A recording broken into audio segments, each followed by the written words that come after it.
জানো বৌদি, আমি না নিজেকে খুব ভালোবাসি, খুব যত্ন করি, সাজিয়ে গুছিয়ে রাখি, হাসি খুশি থাকি, কাউকে দুঃখের কথা শুনতে দিই না, জানো তো, বলিও না। কি হবে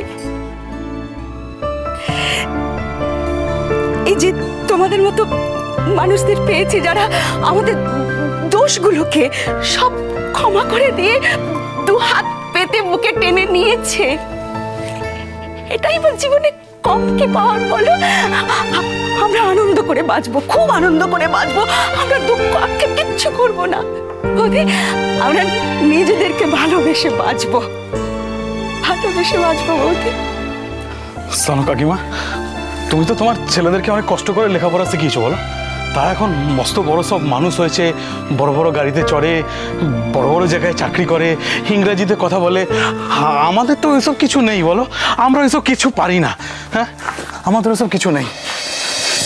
জানো তো, বড় বড় মানুষরা আমাদেরকে দেখলে না এড়িয়ে যায়, আমাদের দিকে তারা ফিরে তাকায় না। তারপর যখন লোকের বাড়িতে আমাদেরকে কাজে নেয়, তখন তারা না সন্দেহের চোখে দেখে, সবসময় চোখে চোখে রাখে, জানো তো, যে চুরি ছেঁচড়ামি করছি নাকি। আমি মানছি আমাদের মধ্যে কেউ কেউ আছে যারা এই কাজগুলো করে, তাই হয়তো তাদের বিশ্বাস হারিয়েছে। কিন্তু সবাই তো সমান নয় বলো। কেউ কেউ তো সৎ আছে যারা পয়সা নয়, শুধু ভালোবাসা চায়। কাকিমা, তুমি তো আমাদের অনেক ভালোবাসা দিয়েছো বলো। তোমার ভালোবাসায় তো আমরা এখানে বাধা পড়ে গেছি। এত ভালোবাসা তো বাড়ির লোকেও আমাদের দেয়নি গো। কাকিমা, তুমি না দেখো, আমরা কোনো দিন তোমাকে ছেড়ে কোথাও যাবো না গো, কোথাও যাবো না। দেখো, যদি আমাদের হোটেলটা না যদি মস্ত বড় হয়, অনেক নাম হয়, সেদিনও না তুমি আমাদের রেখো। হ্যাঁ, আমরা সেদিনও তোমার পাশে থাকবো।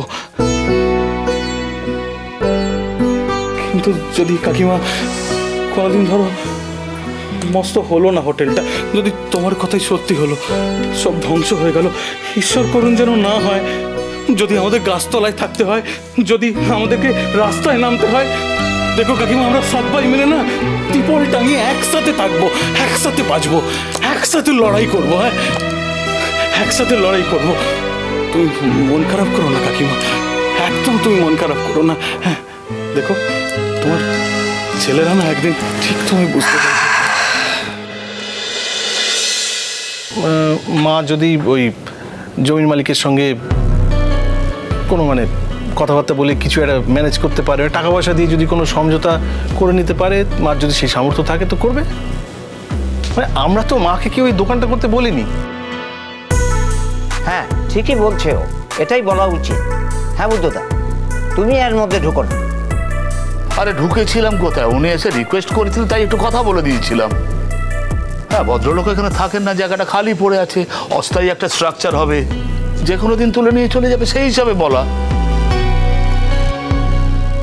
এখন যদি তার আপত্তি থাকে উঠিয়ে নিক। হ্যাঁ, সেটা উনি আমাকে বলতে পারতেন, আমি কোজাগরিকে একটু বুঝিয়ে বলতে পারতাম।